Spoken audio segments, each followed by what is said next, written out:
Legenda Putri Sikan Bidadari Puruk Kambang.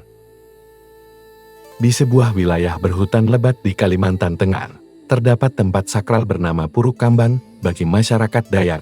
Tempat itu bukan sekadar bukit batu yang berdiri di sudut sungai, tetapi gerbang antara dunia manusia dan dunia roh. Pada zaman ketika hutan masih berbicara lewat angin dan sungai masih menyanyikan lagu para leluhur, seorang gadis dari kayangan bernama Putri Sikan turun ke bumi. Ia tiba menggunakan perahu emas yang berkilau bagai matahari pagi. Tubuhnya berkulit putih halus seperti bunga melati. Rambutnya panjang menjuntai sampai pinggang dan tatapan matanya membawa kedamaian ketika perahu itu menyentuh tepian air di Puruk Kambang. Seluruh alam berhenti sejenak. Burung menghening, angin terdiam, dan sungai memantulkan wajah sang bidadari dengan hormat.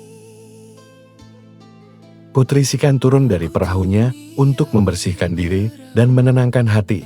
Meski ia berasal dari kayangan, jiwanya dipenuhi kerinduan untuk melihat kehidupan manusia hidup sederhana, penuh cinta, dan dekat dengan tanah.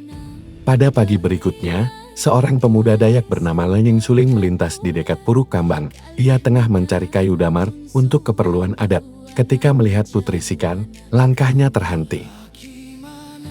Pemuda itu tidak pernah melihat sosok secantik dan seteduh itu seumur hidupnya. Putri Sikan menatapnya dan tersenyum. Dalam sekejap, hati Lanying Suling bergetar kuat, di dadanya tumbuh rasa cinta yang tidak bisa dijelaskan oleh kata apapun.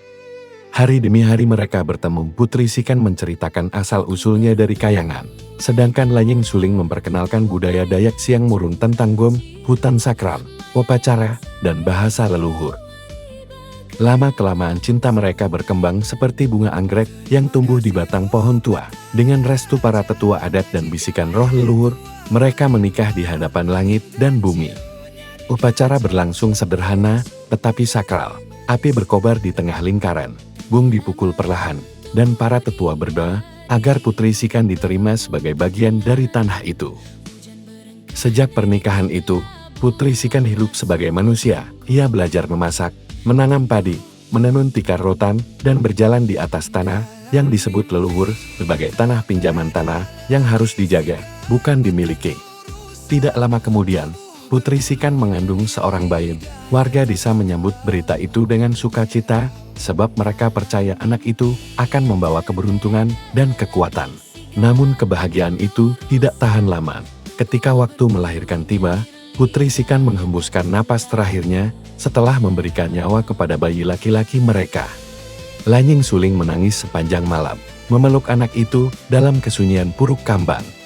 Namun pada malam ketiga, sebuah mimpi menyapa dirinya. Dalam mimpi itu, roh penuntun datang dan berkata, "Jangan bersedih, Lanying Suling, anakmu ini bernama Poken Asu, ia pewaris garis langit dan bumi, umurnya akan panjang, keturunannya akan banyak." Darah Putri Sikan mengalir di tubuhnya, kekuatan gaib untuk menjaga adat Dayak Siang Murung. Sejak malam itu, bayi kecil itu menjadi harapan seluruh desa. Poken Asu tumbuh kuat, bijaksana, dan dihormati. Ia mengajarkan anak cucunya untuk menjaga hutan Puruk Kambang, Sungai Barito, roh leluhur, dan warisan adat Dayak. Ia menanam nilai bahwa manusia berasal dari tanah, hidup di atas tanah pinjaman, dan kelak kembali kepada tanah itu juga. Keturunan Poken Asu menyebar luas, mereka menjadi penjaga budaya, adat, ilmu, dan kisah nenek moyang.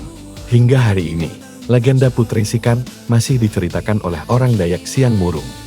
Ketika malam tiba, dan sungai berkilau memantulkan cahaya bulan di Puruk Kambang, sebagian orang percaya bahwa bayangan perahu emas Putri Sikan masih terlihat menjaga keturunannya dari dunia ram, agar adat mereka tidak pernah mati.